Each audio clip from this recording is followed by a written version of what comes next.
Amos, it's great to have you on the program. Thanks so much for joining us.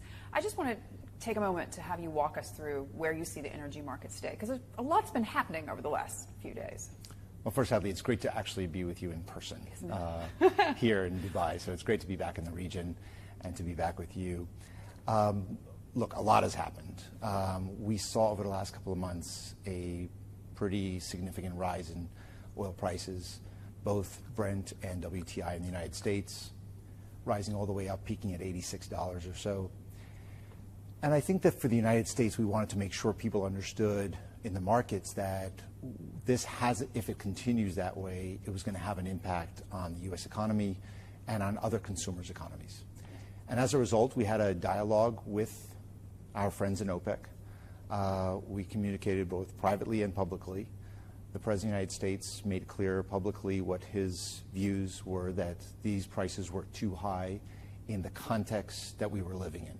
So it's not that it's about, is it $86 or is it $82? It's about the fact that we are living through a very fragile economic recovery, and we needed to address what was the underlying factor that could threaten that recovery. And that's what we saw in the market last Tuesday with the U.S. moves, and quite frankly, that's exactly what we also saw Friday with the oil prices going down quite sharply, because we're in this very fragile moment of a post-COVID recovery that is not so post-COVID. Yeah. So in terms of what happened over the last several days, the United States makes the strategic decision to release 50 million barrels from the strategic petroleum reserves. Goldman Sachs says that's barely a drop in the bucket. And the market really seemed to reflect that. Then, of course, we hit Friday, the Omicron variant, a lot of fear over that. We saw them dropping 10%. And now, Monday evening here in the UAE, and we're back above $76 a barrel. Does that say that your policy decision there was a success? I think it's not about success, it's about was it the right move, and I think it was absolutely the right decision. Why? It didn't really move prices. Well, prices were, remember, the prices were at $86 and had therefore that impact that we were feeling, and we started signaling to the market quite openly. This was not, our SPR release announcement was not exactly, no secret. This was not a big secret or a surprise. We signaled that in front and ahead, and as a result, prices started to come down. But you can't just talk down the market and signal that you're going to take an action. You actually have to take the action, which is what the United States did.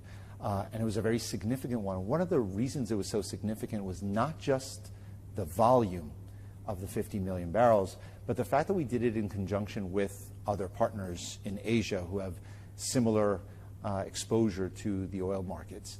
And then the prices went down because of, as you said, because of the COVID threats, and then came back and is around 75 or 76. But that's the price today where it's stabilizing, where it was before any discussion about releasing from the SPR or increasing production. This is not it's not back to the $86. So I think is this a good price for the United States? You know, I don't think we look at it as what's the right, a dollar price. I think a lot of people, though, do. Voters. Yes, well, voters take a look at the impacts that the price has. Yeah. What are the impacts? $5 a gallon in California, not great. Yes. So, but let's be clear. Even in the United States, outside of California, that hit record prices, we had seen a reduction in gasoline prices as a result of signaling to the market that we were going to have an American reaction by the president. And so you're right that the voters do, but really it's about what the economy feels, what average Americans who rely on filling up their cars on a daily basis or filling up trucks that are ahead of the holiday season. We have a lot of problems today with supply chains that we're working on solving, and this is yet another issue in the supply chain that raises prices. So we had to take an action. We were hopeful that other producers would increase production. When we understood that that was not going to be the case, the president decided to do it for us. And that's important. OPEC has to make its decisions based on their considerations. And we have to make decisions based on what's good for the American economy And in this case, it was in conjunction with what was good for other economies in Asia as well. I want to ask you about that specifically. China, South Korea, Japan, all deciding to get on board with the U.S. decision and also release some of their strategic reserves. How did that come about? What were those conversations? Well, we've been having discussions with other allies and partners around the world, and specifically economies that are impacted more directly by significant increases in oil prices, and ones that were also still coming out of this post-COVID recovery. Were they unhappy with OPEC Plus? Again, I don't think it's about being unhappy with OPEC Plus. I think that they all spoke for themselves. I think they wanted to take an action that would address the price inflation in their countries and the concerns that they had that this could have a recessionary impact on their economy. And specifically, they didn't want to do anything that was going to be a speed bump in the economic recovery post-COVID. So we found ourselves working with partners and talking to partners who saw the economy in the same way we did, saw the moment in time that the president saw of how important this was, and that would not be wise to wait, and that we needed to address it right away. So we had extensive conversations with them, but ultimately every one of those countries that you mentioned had to make the decision for themselves, and we did not announce a collective decision. We each announced our own actions. What's happening this week in your mind? Because OPEC Plus obviously delaying some of their technical meetings to kind of get a handle, perhaps, on what's happening with this latest variant of COVID-19. They were already discussing the potential for a softening of the market in the new year. Where do you see those discussions headed, given the conversations you're having on the ground? Well, I think OPEC showed that they're doing taking prudent action, which is to give themselves a couple of days. Friday was clearly a landmark day in the oil markets of dropping over 10%. But it's also Friday of Thanksgiving weekend when this was a big move, but the volume of trade is a bit lower, and people were a bit freaked out and alarmed by the news of the new variant.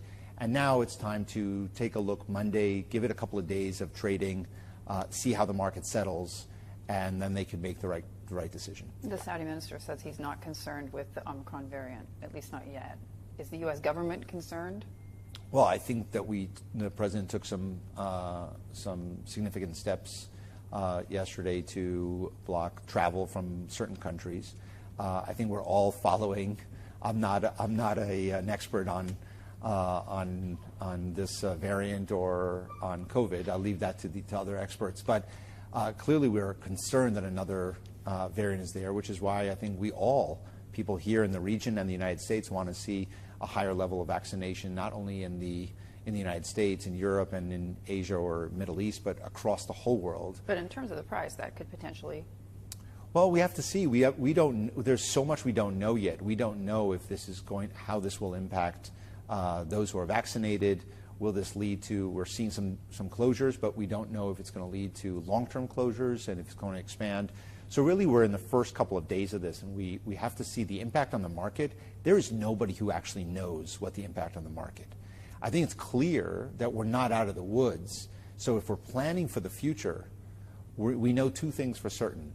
One, we don't know what's going to happen with COVID, and we do know that economic recovery has been pretty strong, pretty robust, and if that economic recovery continues, that's going to create a significant increase in demand, and that will for the foreseeable future.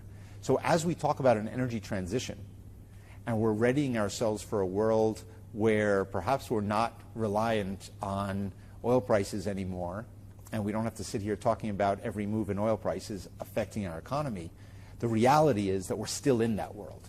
Yeah. We're just at the beginning, an exciting beginning, but just the beginning of the energy transition, and we still have several years of trying to understand the market.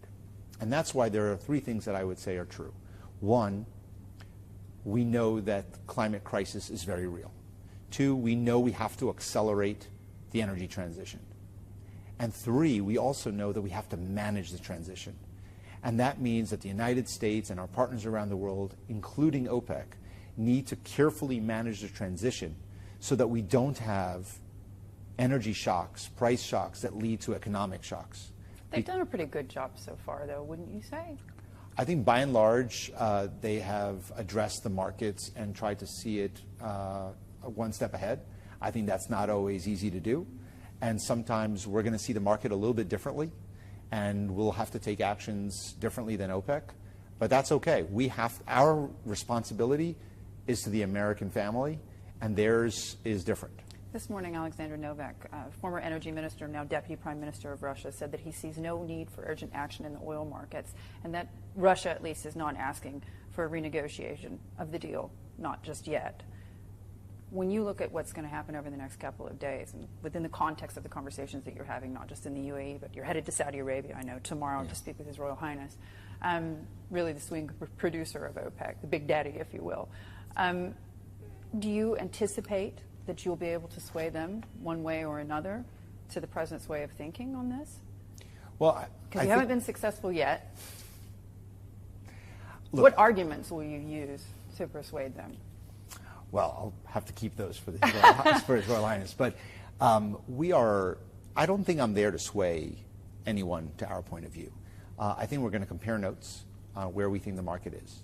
I think that while we had very close collaboration and information sharing about each other's moves and what we're going to be doing, and we had a very close discussions and fruitful ones with most of the members of OPEC before the president decided on the Strategic Petroleum Reserve release. We're going to do the same thing, and I think sometimes that's important to do in person as well, to share those views. And it's not about convincing. I myself don't know where the market will settle over the next few days. And I think if the market is where we see it today, I read Deputy Prime Minister Novak's statement. I saw the statements from other ministers over the last several days who did not see a need to change the agreement that OPEC Plus had reached. But hard for me to presuppose what they're going to do, and I hope to know more about their thinking after our meetings conclude over the next few days here in the region. Another release from the Strategic Petroleum Reserves, could that be a potential tool that the administration would use again? Absolutely. This is a tool that was available to us and will be available again. And remember, this was not a 50 million barrel release. It was 30 million barrels were an exchange where companies and traders can take the oil now and return it over a scheduled period of time. That means that the reserve the Strategic Petroleum Reserve will be replenished. And therefore that we have more flexibility to be able to do this again in the future if the need arises. I think we wanted to do something that it was impactful for the market and that also had the ability and the flexibility to allow us to do that again should the need arise for the American economy. I have to ask you about the Secretary of Energy. In recent days, she made it pretty clear at a press conference that she didn't understand how much oil Americans consume on a daily basis. Now, last year, that was around 18 million barrels per day. Of course, it was a bit of an off year, obviously, with COVID-19. It reminded me of something that happened back in 1992 when George H.W. Bush was in a debate. He was running for president again as an incumbent, and somebody asked him to tell them what a gallon of milk cost, and he was way off. A lot of people called him out of touch. When people listen to the U.S. Secretary of Energy, a lot of people think she's out of touch. Is that worrying to you as part of the administration when you're trying to sell your plans to the American people? No, it doesn't worry me. I mean, Secretary Granholm was an excellent Secretary of Energy. She was there to talk about the action we were taking. I think the question took her off balance from where she was, but clearly she has done an excellent job in this and leading us in this effort on the SPR release. But you're here, she's not. Well, you're doing the work, you're doing the legwork, you're having the conversations. She does a lot of the work and is the leader in this area. I'm here on a trip for a variety of reasons, and we'll also have these discussions. But no, I assure you she's doing a great job and is well aware of the energy markets in the United States. And actually, the most important part of the job at the Department of Energy today is to lead us through this energy transition and to figure out how to move the American economy and the American energy economy from where we are today to where we know we're going to be in 2030. That's an enormous task, and I think that's the one that she's concentrating on most. When I was sitting at OPEC just a couple of weeks ago, I had many conversations with ministers as well as CEOs of major international energy companies. One of them, of course, Occidental, based in the United States, major oil and gas company. I asked the CEO about the conversations that the Biden team has been having, you've been having with OPEC Plus members. And I asked her, does it concern you that they're not making those calls to American producers? They're calling overseas. And she essentially said, you know what, we're American, we're here to help. Instead of making an international call, we'd hope that they would ask their friends, that they'd go local. Is there any anticipation on your part that the White House may tap into those resources at home to bring prices down? Well, I think it's not about, we have a private sector that is fully incentivized to increase production already now, and definitely prices have been going up for the last few months, and even at 75, I mean, that is clearly a price signal that would allow increased production if companies wanted to. There is no action that we've taken that would disincentivize anyone from doing that. The difference between OPEC Plus and U.S. producers is OPEC Plus are state-owned enterprises. These are national NOCs, national oil companies. But you can understand their confusion, right? Hadley, I hear that from folks. I can tell you that I know that I talk to several people in the energy industry. I know that my colleagues at the Department of Energy and in other departments are talking to companies. So I don't necessarily buy that argument. I think we are in conversation with them. And again, when you're a government, we were calling on producers to put more oil on the market. We weren't only saying OPEC plus. That is what we had hoped would happen. Now, when we do a release from the SPR, at the end of the day, it's the American companies and companies based in the United States that will take advantage of the release and take more oil into the market. Now, what we're hoping is that oil companies will participate in the exchange, will buy the oil off the release from the SPR, and that refiners will increase their capacities for refinery runs so that we have more gasoline, and that we hope that the retailers will decrease and lower the price of gasoline commensurate with the fact that there is a lot more oil on the market and lower prices. These are not all the same actors, but we expect everybody to act responsibly towards the consumers. Yeah. And that starts from the producer, but it goes all the way down through the refiners to the retailers. That brings me to the final question, really. The Federal Trade Commission, the investigation that the President called for into oil and gas companies in the United States, making sure that best practices are being adhered to. No price gouging, if you will. Where are we with that today? Because there's a lot of questions. Certainly 2 Republicans on the FTC have been asking big questions about what is it exactly they're doing wrong. I mean, is it a crime, in your view, to make a profit? Well, the President sent a letter to the FTC asking for them to look into the issue. He did not tell them to presuppose what the decision would be. They will have to investigate and to look into it and see whether that's happening. At the end of the day, I think there was some concern that oil prices had been coming down and the price at the pump for the American family was not. And there may be a variety of answers for that, but I think the President wanted to make sure that good practices were being followed. And I think at the end of the day, there's nothing wrong with asking to look into this and to ensure that that happens. We don't want there to be any collusion, and I hope there isn't. I think the President hopes there isn't. And we also hope that the prices are always reflecting what the market is dictating. What's the message to Saudi Arabia and other OPEC members that you have on this trip? In the past, it's been about let's work together, let's find a way to bring prices down. What is the message this time around? I think the message of this trip, first of all, and in general to Saudi Arabia, to UAE, to Kuwait, to other countries throughout the region, is not about oil prices. It's really about our relationship, our multi-decade, multi-generational relationship with this region is so special and so important and critical strategically. But it also is evolving, and it's not only focused on the strategic nature of the region, but also how can we partner, how can we work together on areas in the region and outside the region on where our interests are aligned. And I think that's, when it comes to oil prices, that's a very narrow slice of what we're looking at. But broadly speaking, as we're looking at towards the energy transition, and we see the post-COP26, Saudi Arabia made some very big announcements as an oil producer. The UAE has been leading the way as an oil producer. No oil producer has done more. So this is the way that we need to transform and progress and mature our relationship, where we can talk about the important issues in the region, but also talk, how do we lead together? How do we partner? Saudi Arabia and the United States, UAE, the United States, Qatar, Kuwait, the region, the GCC. This is a region that has done phenomenally well, economically, financially, but also leading the way and understanding that while they make an enormous amount of money from fossil fuels, they know that that is going to end. They know that, and the reason I know they know that is because they are showing us that through their investments. Yeah. They're leading through investments both domestically in Saudi Arabia and in UAE, et cetera, but also around the world.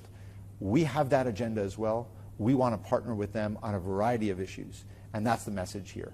We're going to talk about oil prices. Maybe we'll agree at the end, maybe we won't, but that is not going to define the relationship. Yeah. But at the end of the day, the energy market binds the world together. And when you think about what's happening in this part of the world with regards to China, we talked about this the last time we spoke very briefly, but this is an area, obviously, most of those energy supplies heading through the Strait of Hormuz, and they're going to Asian markets. A large amount of them are going to China, feeding the engine of global growth. Does this give UAE, Saudi Arabia, an outsized influence in your view with Beijing, and how would the United States like them to use that? No, I don't think so. Look, I think we're that talking about the biggest foreign direct investors in these countries. Yes, of course, but I think that the more important way to look at it is not just what is today and where is oil going on a tanker. Is it going to Asia or is it going to the United States? The reason it's not going to the United States is because we have resources of our own that we didn't have before. But as the more important way to look at it is the relationship is, where's the world going? Where are the dollars that they're making today from fossil fuels, from the sales to Asia? Where are those dollars going? And those dollars are going into investments into the future. And that future is shared. It's a future that we share for the United States, for Saudi Arabia, and that's the exciting part. So I don't see us in a competition of any kind. I see us as strengthening our relationship by aligning our interests.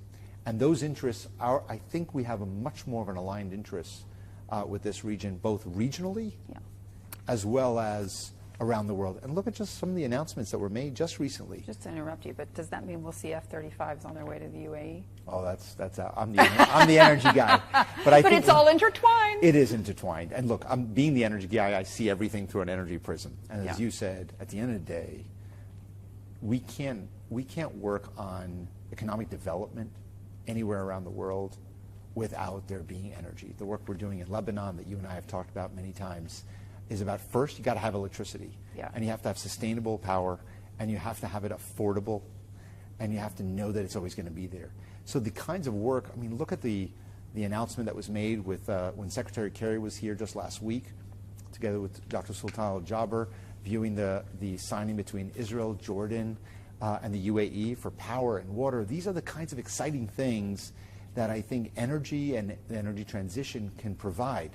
Cross-regional cooperation that wasn't imaginable just a few years ago. And I think that's what we want to be able to talk about. How do we take countries that have energy expertise, the United States and Saudi Arabia or UAE or the GCC, how do we take that expertise in the 20th century energy and use that expertise to make us the leaders of 21st century energy? And I think that's what's unique about this region. There are other big producers in the OPEC Plus who are not making those investments into 21st century energy. They're hoping it doesn't come. They're hoping it slows down. This region got it. They understood it. And they're investing in that future. And that means that we're aligned. Before I let you go then, Lebanon, where are we today in your view in terms of getting energy to Lebanon? I think that there's a lot of work being done in order to get electricity stabilized. and not through fuel oil on tankers, both very dirty and bad for air quality in Lebanon. But you need to have something that's sustainable. Yeah. And the two projects that were being worked on are gas from Egypt through Jordan and Syria into Lebanon, and interconnecting the grids of Jordan to Lebanon. I'm very hopeful that that will mature and work. The World Bank is working on it diligently. I think there is a lot of technical work that has to be done. You have to fix things that are not working so well. You have to build some things to make sure that they're there. I got to tell you that every week that goes by, I am more optimistic that we're going to be in a position to have the gas flowing, the energy interconnected in the coming couple of 2-3 months. And prior to those elections next year? Yes, absolutely. Okay. Very hopeful the elections happen as they should at the end of March, and I'm quite hopeful at least the gas deal would work and would have gas flowing long before that. That is not the ultimate solution.